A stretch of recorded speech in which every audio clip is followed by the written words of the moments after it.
मुझे बहुत खुशी हुई है कि बहुत दिनों के बाद मुझे आज शहर में आने का मौका मिला है। पिछले अनेक दिनों से किशन रेड्डी जी, कोमती जी, पूनम प्रभाकर जी, यहाँ के सभी मेंबर ऑफ पार्लियामेंट अनेक बार मुझे मिलते थे और जहां तक इस शहर के अंदर के भाग में ये फ्लाईओवर बनाना बहुत कठिन था, पर आज लगभग ये पूरे हुए हैं। थोड़ा सा लैंड एक्विजिशन का काम है। मुझे विश्वास है कि अभी मंत्री जी ने कहा है कि राज्य सरकार की ओर से विशेष ध्यान देकर वो पूरा करेंगे, तो ये काम निश्चित रूप से पूरा होगा। एक बात का मुझे बहुत दुख है, विशेष रूप से अनेक दिनों से उप्पल एलिवेटेड फ्लाईओवर का काम चल रहा है। मुझे मुंबई में 55 फ्लाईओवर्स बनाने का मौका मिला, वर्ली बांद्रा सीलिंग प्रोजेक्ट बनाने का मौका मिला और मुंबई पुणे एक्सप्रेस हाईवे बनाने का मौका मिला।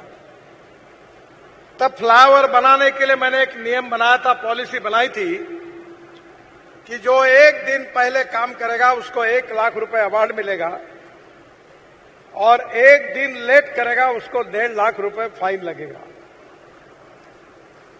मुझे बड़ा दुख है कि यहां अनेक कारणों से ये जो उप्पल का एलिवेटेड फ्लाईओवर है इसका काम बंद था, पर किशन रेड्डी जी, कोमती जी मेरे पास आए और हमने एक सोल्यूशन निकाल लिया है और बाजू वाले फ्लाईओवर को ही, फ्लाईओवर का काम जिन्होंने किया है उसी कॉन्ट्रैक्टर के द्वारा काम की शुरुआत हुई है और मैं आपको विश्वास देता हूं कि आने वाले 8-10 महीने के अंदर ये काम निश्चित रूप से पूरा होगा, ऐसा आप सबको विश्वास दिलाता हूं।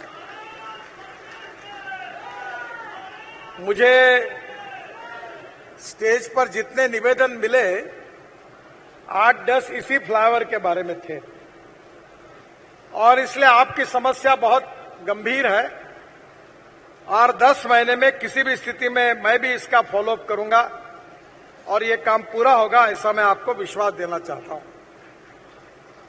2014 में आदरणीय मोदी जी के नेतृत्व में जब हमारी सरकार आई और मुझे मिनिस्ट्री ऑफ रोड ट्रांसपोर्ट का कार्य संभालने का मौका मिला, तब तेलंगाना में एनएच की लेंथ 2511 किलोमीटर थी, पर इस 10 साल में ये 5000 किलोमीटर से ज्यादा हुई, यानी दुगनी हुई है। 1.25 लाख करोड़ के काम कुछ पूरे हुए, कुछ चल रहे हैं और मैं आपको विश्वास दिलाना चाहता हूं कि आने वाले 2-3 साल में हर 2 लाख करोड़ के काम हम शुरू करेंगे और कुछ कामों को पूरा करने की कोशिश करेंगे, ऐसा वचन मैं आप सबको देता हूं। मुझे पता है कि हैदराबाद ये आईटी सिटी है, फार्मेसी का जो इंडस्ट्री है हमारी वो भी बहुत बड़ी है। इतना ही नहीं तो इंडस्ट्रियल टाउन होने के कारण स्वाभाविक रूप से यहां की सुविधाएं भी अच्छी होनी चाहिए। मैं अक्सर याद रखता हूं American president John F Kennedy ji को और उनके फेमस स्टेटमेंट को मैंने अपने ऑफिस में लिखकर मेरे चेयर के सामने लिख के रखा है। जॉन एफ कैनेडी जी ने कहा था कि American roads are not good because America is rich, but America is rich because American roads are good. America के रोड अच्छे हुए, इसके कारण अमेरिका धनवान हुई और हैदराबाद एक प्रकार से नॉलेज सिटी है और मैं अक्सर इस बात को स्वीकार करता हूं कि innovations, entrepreneurship science, technology, research, skilled, इसको हम नॉलेज कहते हैं। Knowledge is very important power और conversion of knowledge into wealth is the future of our country. और इसमें हैदराबाद का बहुत बड़ा योगदान है और इसलिए हमने हैदराबाद को देश के अनेक शहरों से जोड़ने के लिए एक्सेस कंट्रोल रोड बनाने का निर्णय किया है। मैं विश्वास दिलाना चाहता हूं कि तेलंगाना के किसी भी सिटी से मैक्सिमम 5 घंटे के अंदर हर व्यक्ति यहां हैदराबाद पहुंचेगा, ऐसा रोड इंफ्रास्ट्रक्चर हम बनाएंगे। और इसलिए ये जो रोबस्ट रोड इंफ्रास्ट्रक्चर है, ये निश्चित रूप से तेलंगाना के विकास के लिए बहुत महत्वपूर्ण है। Water, power, transport and communication, ये 4 चीजें जिस राज्य में डेवलप होती है वहां इंडस्ट्रियल डेवलपमेंट आती है, कैपिटल इन्वेस्टमेंट आती है। जहां इंडस्ट्रियल कैपिटल इन्वेस्टमेंट आती है उसके साथ उद्योग, व्यापार, एक्सपोर्ट बढ़ता है और इसी के कारण हमारे ग्रामीण और कृषि क्षेत्र में भी रोड के कारण, बिजली के कारण, पानी के कारण विकास की गति दुगनी तिगनी होती है। तेलंगाना को सुखी, समृद्ध और संपन्न राज्य बनाना ये निश्चित रूप से आप सबका सपना है, पर मैं आप सबको विश्वास दिलाना चाहता हूं कि हमारी भारत सरकार की ओर से आदरणीय मोदी जी के नेतृत्व में तेलंगाना के विकास के लिए मेरे विभाग की ओर से हम पूरा सहयोग करेंगे, इस बात का आप सबको विश्वास दिलाता हूं। तेलंगाना में करीब 1 लाख करोड़ रुपए खर्चा करके हम नए नए green axis control express highway बना रहे हैं। इंदौर से हैदराबाद कॉरिडोर 770 किलोमीटर, 17,000 करोड़। तेलंगाना का काम लगभग पूरा हो गया है। इसमें तेलंगाना में 4,500 करोड़ रुपए का 136 किलोमीटर का कार्य था। कामारेड्डी, मेडक, संगारेड्डी इस जिले से होकर ये गुजरेगा। इंदौर से हैदराबाद तक की यात्रा का समय अभी 20 घंटे है। मैं आपको वचन दिलाता हूं कि महाराष्ट्र का कुछ काम जल्दी ही पूरा होगा और 10 घंटे में हैदराबाद से आप इंदौर तक पहुंचेंगे। एक बहुत महत्वपूर्ण रोड हम बना रहे हैं जो तेलंगाना की तस्वीर को बदल देगा। मैं और किशन जी अभी एक कार्यक्रम में थे इसके पहले, तो उन्होंने कहा कि कश्मीर से कन्याकुमारी तक, हमारे बचपन से हम सुनते आ रहे थे कि आ सेतु हिमाचल, कश्मीर से कन्याकुमारी तक अनेकता में एकता, यही हमारी विशेषता। मुझे इस बात का सौभाग्य मिला कि आप में से अनेक लोग मनाली तक गए हैं और मनाली से जब रोहतांग पास जाते हैं तो 3.5 घंटे लगते हैं, पर अब हमने अटल टनल बनाई है। अब 3.5 घंटे के बजाय केवल 8 मिनट में आप रोहतांग पास पहुंच जाते हैं। रोहतांग पास से निकलकर लद्दाख, लेह तक हम 8 टनल बना रहे हैं हिमालय के बीच में से। वहां रोड भी बन रहा है और वो आगे लद्दाख, लेह में आएगा और लद्दाख, लेह के बाद आगे आने के लिए श्रीनगर की तरफ कारगिल के नीचे, जहां से बाबा अमरनाथ का दूर से दर्शन होता है, वो कारगिल में हम टनल बना रहे हैं। जो टनल की कीमत 12,000 करोड़ रुपए थी, जो आशिया की सबसे बड़ी टनल है 12 किलोमीटर, वो टनल हम 5,200 करोड़ रुपए में पूरी कर रहे हैं। एक ही प्रोजेक्ट पर हमने 6,000 करोड़ बचाए, वो भी टनल पूरी हो रही है। 75% काम पूरा हुआ है। उसके बाद झेड़मोर टनल, जहां बीच में आतंकवादियों ने हमला किया था, वो भी टनल का उद्घाटन प्रधानमंत्री जी ने किया है। वहां से हम श्रीनगर आते हैं और श्रीनगर से कटरा तक जम्मू तक हम 36 टनल बना रहे हैं, जिसमें से 23 टनल बन चुकी है। करीब 3-4 को छोड़कर बाकी का काम शुरू हो गया है। और वैष्णो देवी का जो पवित्र स्थान है वो लगने के पहले दिल्ली से कटरा हाईवे शुरू होता है। अमृतसर से होकर हम दिल्ली आएंगे और दिल्ली आने के बाद दिल्ली मुंबई एक्सप्रेस हाईवे 1,10,000 करोड़ का करीब 90% काम हमने पूरा कर लिया है। और इस हाईवे से आने के बाद हम सूरत तक आएंगे।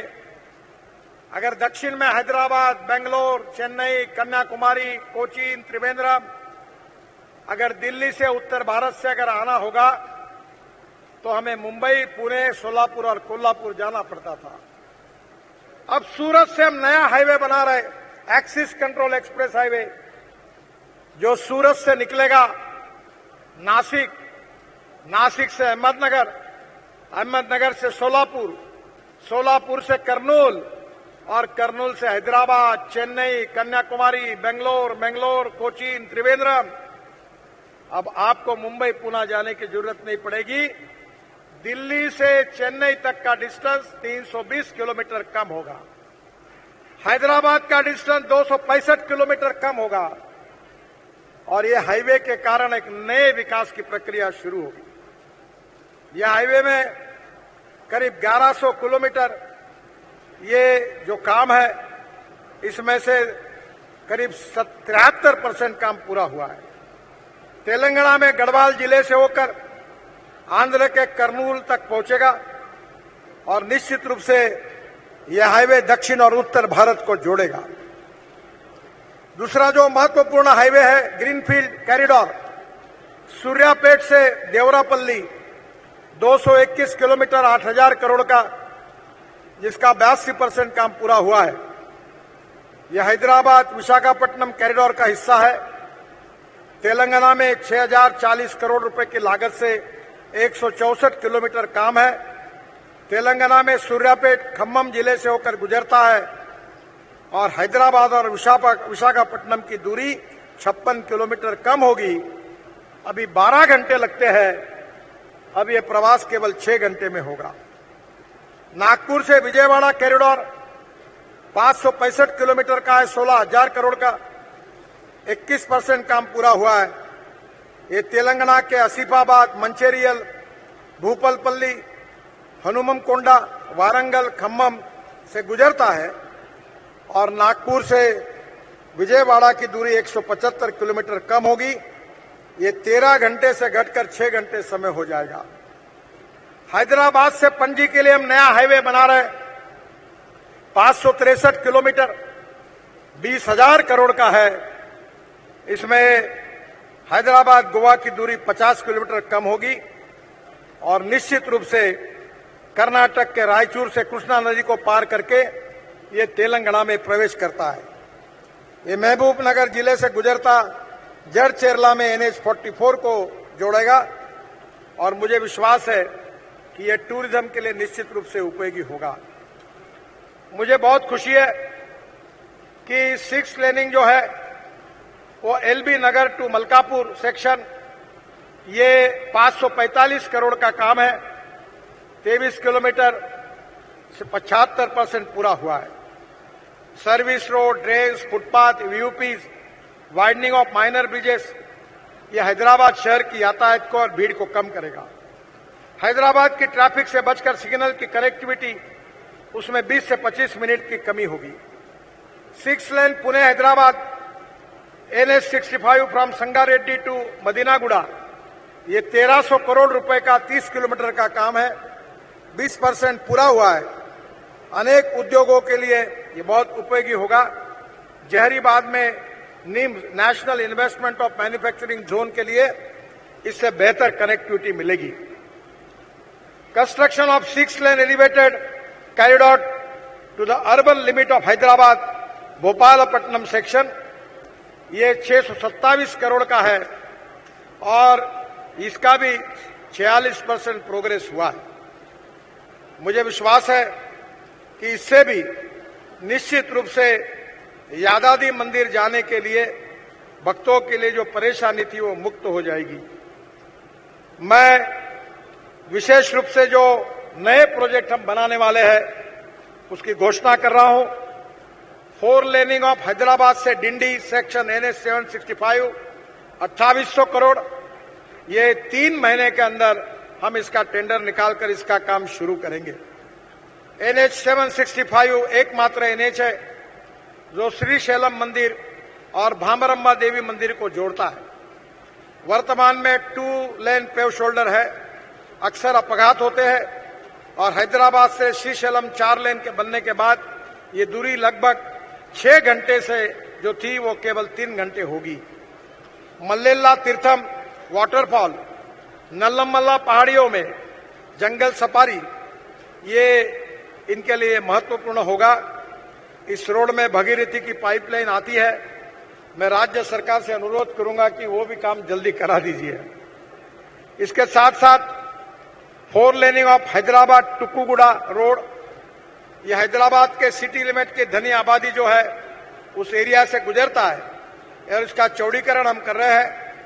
यह हैदराबाद शहर को आंध्र प्रदेश के श्रीशैलम से जोड़ेगा। 4 लेनिंग ऑफ हसनपुर से कादुर, ये बाईपास सेक्शन 508 करोड़ का है। यह greenfield Hyderabad Panaji economic corridor का हिस्सा है। कर्नाटक के रायचूर शहर और जदचेरला से हैदराबाद के लिए प्रमुख कनेक्टिविटी होगी। इसके साथ साथ 4 laning of Siricilla Siddipet Dudedda NH 365B, ये 1200 करोड़ रुपए के रोड की मैं घोषणा कर रहा हूं जो सूर्यापेट के पास से शुरू होगा, अरवापल्ली, जगाव, टुटेड़ा, सिद्दीपेट और सिरसिला होकर गुजरता जाएगा। सूर्यापेट से सिरसिला की दूरी जो आज 5 से 6 घंटे है वो 2.5 से 3 घंटे हो जाएगी। 4 लेनिंग ऑफ खम्मम से वारंगल, ये 3,300 करोड़ रुपए का रोड है, 152 किलोमीटर। यह कॉरिडोर जगितियाल, करीमनगर, मंचेरियल और वारंगल के कस्बों के बीच प्रमुख संपर्क रूप में काम करेगा और खम्मम और विजयवाड़ा तक जाएगा।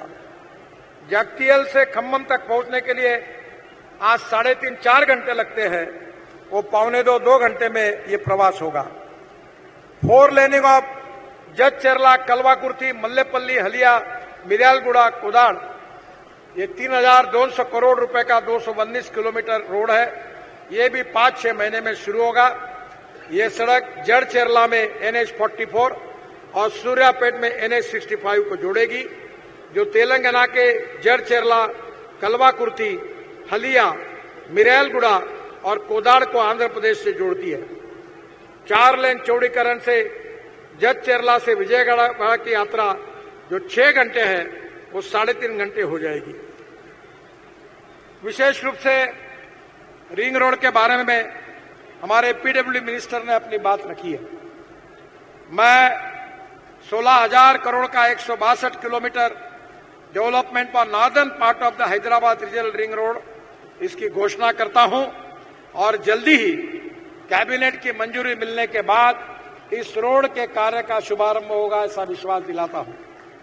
नरसापुर, तुपरान, गजवेल, जगजोपुर, भोंगीर, चौटुपल, कवरिंग 4 डिस्ट्रिक्ट और यदाद्री, भूनगरी, मेदक, संगारेड्डी और सिद्दीपेट, इसमें हैदराबाद शहर की भीड़ को, यातायात को कम होने में मदद मिलेगी और औद्योगिक दृष्टि से भी इसका काम आएगा। जो आगे की रिंग बनने की बात है उसके ऊपर हम अध्ययन कर रहे हैं। जरूर इसके बारे में भी जो भी पॉजिटिविटी के साथ इसका अध्ययन करके हम निर्णय करेंगे। नागपुर से हैदराबाद सेक्शन 20,000 करोड़ 471 किलोमीटर, ये भी काम 6 महीने में शुरू हो जाएगा। यह वर्तमान में 4 लेन रोड है, यह 6 लेन हाई स्पीड इकोनॉमिक कॉरिडोर बनेगा और मेरा विश्वास है कि ये भी निश्चित रूप से बहुत उपयोगी होगा। जो 9 घंटे की जो देरी लगती थी वो 4.5 घंटे में हो जाएगा। विशेष रूप से 4 laning of Gudebellur to Jadcherla Hyderabad Panaji corridor में ये 3,000 करोड़ का रोड है। कैबिनेट की मंजूरी के लिए प्रस्ताव गया है वो मिलने के बाद इसके भी काम का शुरुआत होगी। हैदराबाद पणजी ग्रीनफील्ड कॉरिडोर का हिस्सा है और 563 किलोमीटर बनने से करीब 50 किलोमीटर की दूरी कम होगी। मगनूर, मक्थल, मारिकल जैसे बस्तियों के लिए बाईपास बनाएंगे जो यातायात को निश्चित रूप से कम करेगा। कर्नाटक के रायचूर शहर और जगचरला के बीच प्रमुख कनेक्टिविटी होगी। जो महत्वपूर्ण रोड है जिसके लिए किशन जी, हमारे कोमती जी मुझे बार बार मिलते हैं और वो रोड है विजयवाड़ा टू हैदराबाद। मुझे आज खुशी हुई है कि ये 4 लेन रोड है। इसका 6 लेन का काम करने का हमने तय किया था। कुछ अड़चने थी, वो सब अड़चने रिजॉल्व हुई है और ये 10,000 करोड़ का रोड 3 महीने में इसके कार्य का शुभारंभ होगा, ऐसा मैं विश्वास दिलाता हूं। कुछ जो ब्लैक स्पॉट के पॉइंट आपने बताए थे वो लगभग उसको भी शुरू करके उसके भी कार्य को हमने शुरुआत की है। एक बहुत महत्वपूर्ण बात है, मैं यहां गया था जब चुनाव में प्रचार के लिए आया था। कृष्णा नदी पर हम एक आइकॉनिक ब्रिज बना रहे हैं 1200 करोड़ रुपए का। यह पुल तेलंगाना के सोमशिला के स्थित ललिता सोमेश्वर स्वामी मंदिर और आंध्र प्रदेश के संगमेश्वरम मंदिर के पास कृष्णा नदी को पार करता है। यह पुल श्रीशैलम जलाशय, नल्लमाला के जंगलों और पहाड़ियों से घिरा हुआ है। इस परियोजना से हैदराबाद, नंदयाल, तिरुपति, चेन्नई के बीच की दूरी 80 किलोमीटर कम होगी। हैदराबाद से तिरुपति जाने के लिए जो 9 घंटे लगते हैं वो 6.5 घंटे लगेंगे और प्रस्तावित 4 लेन पुल के तकनीकी रूप में अद्वितीय है। ये हाइब्रिड सस्पेंशन है, केबल स्टे स्ट्रक्चर है और 480 मीटर का स्पैन है। पुल का जो डिजाइन है उसकी प्रेरणा कीर्तिमुख से ली गई है। ऊपरी भाग दक्षिणों के मंदिरों के गोपुरम डिजाइन में है और पुल के मुख्य भाग के दोनों किनारों पर मध्य भाग में राज्य का प्रतीक चिन्ह दर्शाया गया है। सड़क के किनारे रैंप वॉकवे है, नीचे की ओर जाता है और वाहनों के डेक के नीचे स्थित है। वॉकवे के किनारे बैठने के लिए बेंच लगाए जाएंगे और इसमें कांच के फर्श वाले पैदल पुल है। यह नदी के ऊपर दुनिया का सबसे लंबा पैदल पुल है। कांच का पुल कृष्णा नदी के नीचे का दृश्य वहां से दिखेगा और ये कांच का पुल केवल अपने देश के नहीं तो दुनिया के पर्यटकों को आकर्षित करेगा। इस पैदल पुल के प्रवेश और निकास बिंदुओं को भी भव्य द्वार के रूप में डिजाइन किया गया है। यह संपूर्ण पैदल पुल प्रवेश रैंप सहित दिव्यांगजन अनुकूल है। व्हील चेयर की व्यवस्था भी की गई है और इस पूरे पुल पर स्पेशल लाइटिंग का रोशन किया जाएगा। और मैं कोशिश कर रहा हूं कि तेलंगाना के इतिहास के जुड़ा हुआ एक लाइट एंड साउंड शो इस पुल पर रात को आने वाले पर्यटकों को देखने के लिए मिलेगा। इसका भी प्रयास मेरे तरफ से करूंगा। इसका स्पेशल डिजाइन हुआ है और मुझे खुशी है कि ये पुल केवल तेलंगाना के लिए नहीं, केवल देश के लिए नहीं तो दुनिया के लिए आकर्षण का बिंदु बनेगा। हमारे यहां से हम 2000 करोड़ रुपए का एक मल्टी मॉडल लॉजिस्टिक पार्क भी बना रहे हैं मनोहराबाद के पास, परकीबंदा और मेदक जिला में, तेलंगाना में। 100% लैंड एक्वायर्ड हुई है, जल्दी उसका काम शुरू करेंगे। मैं ट्रांसपोर्ट मिनिस्टर को बता रहा था कि अभी हवा में उतरने वाले, हवा में चलने वाली डबल डेकर बस, उसकी टेक्नोलॉजी हमने लाई है। अभी नागपुर में एक फ्लैश चार्जिंग बस शुरू की है। अभी उसका टेंडर अभी कल ही उसको सबमिट हुआ है। 135 सीटर एयर कंडीशन बस है, एग्जीक्यूटिव चेयर है। इस चेयर में हर स्टॉप पर बस खड़ी रहेगी, आधे मिनट में चार्ज होगी तो 40 किलोमीटर चलेगी। हर स्टॉप पर आधा मिनट में चार्जिंग होगा, फ्लैश चार्जिंग होगा, ऊपर से चार्जर आएगा और बस को चार्ज करेगा। इस बस में अल्पोपहार चाय पानी की भी व्यवस्था है। जैसे विमान में हवाई सुंदरी होती है, एयर होस्टेस, इसमें बस होस्टेस भी होगी और इसका टिकट रेट डीजल बस की तुलना में 30% कम होगा। तो मैं आपसे अनुरोध करूंगा, शायद मैंने आपको ये डिजाइन बताया था, तो अभी पहला प्रोजेक्ट जैसे पूरा होता है तो हम जयपुर के लिए दिल्ली से जयपुर भी ये बना रहे हैं। मैं आपके रिंग रोड पर जहां आपको उचित लगे ये प्रयोग आप करिए, लोग अपने कार के बजाय इस बस का फायदा उठाएंगे। मुझे विश्वास है कि हमारे देश के विकास में हैदराबाद का विशेष रूप से योगदान है। इंफॉर्मेशन टेक्नोलॉजी और बायोटेक्नोलॉजी हमारा भविष्य है और स्वाभाविक रूप से इस शहर में जिस प्रकार से भविष्य की जो टेक्नोलॉजी है उसके आधार पर नए नए उद्योग शुरू हो रहे हैं, स्टार्टअप शुरू हो रहे हैं, टेक्नोलॉजी आ रही है, इन सबको अच्छे इंफ्रास्ट्रक्चर की आवश्यकता है। आज मैं हेलीकॉप्टर से ऊपर से देख रहा था कि धीरे धीरे शहर बड़ा कंजेस्टेड हो रहा है। हमें अलग प्रकार का, मैं स्पेन में गया था, मैं आदरणीय राज्य सरकार के मंत्री जी को अनुरोध करूंगा कि स्पेन में मैंने देखा कि रोड के नीचे 3-3 हजार गाड़ियों के पार्किंग बनाया है सरकार। वहां ब्रिज नहीं है, अंदर टनल बनाई हुई है। और आने वाले समय में बंगलोर के मुख्यमंत्री, कर्नाटक के मुख्यमंत्री मुझे मिले थे, वो 50,000 करोड़ रुपए के बंगलोर के अंदर के रोड का प्रोजेक्ट देकर मुझे गए, उसका हम अध्ययन कर रहे हैं। अभी हमने दिल्ली में द्वारका एक्सप्रेस हाईवे बनाया, एक ही पिलर पर नीचे में रोड है, ऊपर में फ्लाईओवर है, उसके ऊपर में फ्लाईओवर है, उसके ऊपर में रोड है। अब डबल डेकर फ्लाईओवर भी हैदराबाद में बनने चाहिए। मैं आपको विश्वास दिलाता हूं कि नए टेक्नोलॉजी का उपयोग करना, इसमें हमने अभी मलेशिया से नई टेक्नोलॉजी लाई है जिसके कारण ब्रिजेस के बीच में 2 पियर का जो डिस्टेंस है वो केवल 30 मीटर रहता था, अब हम 120 मीटर तक जाकर 20% कॉस्ट भी कम कर सकते हैं, क्योंकि ऊपर का जो बीम है वो हम स्टील फाइबर में कास्ट करते हैं। अभी हमने NHAI में, मिनिस्ट्री में निर्णय किया है कि इसके बाद पूरी ड्रेनेज और सब चीजें, रोड को छोड़कर सभी बातें ये प्रीकास्ट के होगी। और जो क्रॉसिंग है उसमें 3 फीट की प्रीकास्ट की दीवार होगी ताकि कोई छलांग मार के कूद कर नहीं आ पाएगा। हमारे देश में हर साल 5 लाख एक्सीडेंट होते हैं, करीब 1,80,000 मौतें होती है और 18 से करीब 35 एज ग्रुप में कम से कम 66% लोगों की मृत्यु होती है। आज कोई कोविड में, कोई दंगों में, कोई लड़ाई में जितने लोग नहीं मरते उतने रोड एक्सीडेंट में मरते हैं। मैं आदरणीय PWD मिनिस्टर और ट्रांसपोर्ट मिनिस्टर से प्रार्थना करूंगा कि हमें लोगों की जान बचानी चाहिए। हमारी कुछ कमियां होगी, रोड इंजीनियरिंग, ऑटोमोबाइल इंजीनियरिंग, इसमें हम लगातार सुधार कर रहे हैं।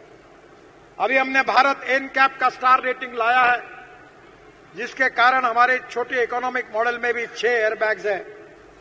इलेक्ट्रॉनिक ब्रेक सिस्टम लाया है। ट्रक वालों की केबिन हमने एयर कंडीशन मैंडेटरी की है। अब CNG और इलेक्ट्रिक के ट्रैक्टर आने वाले हैं। लगातार हमने टेक्नोलॉजी के साथ ट्रांसपोर्ट सेक्टर को बदला है। मुझे खुशी है कि मैं पानी पे उतरने वाले हवाई जहाज से मुंबई के समुद्र में उतरा हूं। हम लोग ये भी है, मैं आपके ऊपर से बहुत तालाब देख रहा था, क्यों नहीं MPBS सी प्लेन की ट्रांसपोर्ट सर्विस आप चालू करिए, ताकि पानी पे हवाई जहाज उतरेगा तो उसके कारण भी ऊपर के ऊपर लोग आएंगे और जा सकेंगे। दुनिया बदल रही है, हर सेक्टर में टेक्नोलॉजी विकसित हो रही है और आज हमारे प्रधानमंत्री जी का ये मिशन है कि हम हिंदुस्तान को वर्ल्ड की 3rd लार्जेस्ट अर्थव्यवस्था बनाएंगे, आत्मनिर्भर भारत बनाएंगे और इतना ही नहीं तो विशेष रूप से $5 ट्रिलियन की इकोनॉमी बनाएंगे। मैं ट्रांसपोर्ट मंत्री हूं, आखिर में एक निवेदन करूंगा कि मैं किसान हूं, 4 चीनी मिलें चलाता हूं। इथेनॉल को इस देश में शुरू करने के लिए शुरुआत के काल में मैंने बहुत प्रयास किए। अब मैं इथेनॉल के फ्लेक्स इंजन के गाड़ी में घूमता हूं, हाइड्रोजन के गाड़ी में घूमता हूं, इलेक्ट्रिक की गाड़ी हमने देश में लाई, इलेक्ट्रिक की स्कूटर, इलेक्ट्रिक की कार, इलेक्ट्रिक की ट्रक, इलेक्ट्रिक की बस आई है। हम 22 लाख करोड़ रुपए का फॉसिल फ्यूल इंपोर्ट करते हैं और इसलिए import substitute, cost effective, pollution free और इंडिजिनियस यही हमारी नीति है। आपके ट्रांसपोर्ट सेक्टर में भी आप डीजल पेट्रोल का उपयोग कम से कम खत्म करने की कोशिश करिए, यही अनुरोध करता हूं। और मैं किसान होने के नाते गौरव के साथ ये कह सकता हूं कि हमारा किसान अब केवल अन्नदाता नहीं है, वो ऊर्जादाता बन गया है। ऊर्जादाता नहीं है तो ईंधन दाता बन गया है, ईंधन दाता नहीं तो हाइड्रोजन दाता बन गया है। और आपका जो राइस स्ट्रॉ होता है परली, उससे 1 lakh litre ethanol, 150 tonne bitumen और 78,000 टन बायो एविएशन फ्यूल यानी हवाई ईंधन भी हम तैयार कर रहे हैं। वो दिन अब दूर नहीं है कि किसान हवाई ईंधन भी तैयार करेंगे। और जो बिटुमिन निकलता है, हमारे राइस स्ट्रॉ से जो सीएनजी तैयार करते हैं, उससे लिग्नेंट निकलता है। उसका हमने रोड बनाया नेशनल हाईवे में, नागपुर से जबलपुर में। उसमें 15% यूज रबर टायर की पाउडर डाली, 7% प्लास्टिक डाला और किसानों ने बायोमास से तैयार किया हुआ लिग्नेंट डाला, बिटुमिन डाला। और जब सेंट्रल रिसर्च ऑर्गेनाइजेशन ने सर्टिफाई किया कि पेट्रोलियम बिटुमिन से भी ये 50% ज्यादा अच्छा है, क्यों नहीं हमारे किसान डांबर तैयार करें। और इसलिए टेक्नोलॉजी का उपयोग करके हमें देश को बदलना है। और जब तेलंगाना बदलेगा तो देश बदलेगा। हमें राज्यों को साथ में लेकर देश का विकास करना होगा। देश की प्रगति और विकास करने के साथ साथ गांव, गरीब, मजदूर, किसान का कल्याण करना होगा। केवल स्मार्ट शहर नहीं, स्मार्ट विलेज भी बनाने होंगे। और मेरा विश्वास है कि इसलिए फ्यूचरिस्टिक टेक्नोलॉजी, फ्यूचरिस्टिक विजन ये बहुत महत्वपूर्ण है। और बंगलोर और हैदराबाद ऐसी 2 नॉलेज सिटी है कि जहां के यंग टैलेंटेड इंजीनियर्स इनोवेशन के साथ, स्टार्टअप के साथ नए नए प्रयोग कर रहे हैं। मेरा विश्वास है कि निश्चित रूप से आने वाले समय में देश के विकास में तेलंगाना और हैदराबाद की भूमिका महत्वपूर्ण रहेगी। और मैं आपको विश्वास दिलाना चाहता हूं कि इस विकास में भारत सरकार पूरी ताकत और शक्ति के साथ आपके विकास के लिए पूरा सहयोग करेगा, ऐसा विश्वास दिलाता हूं।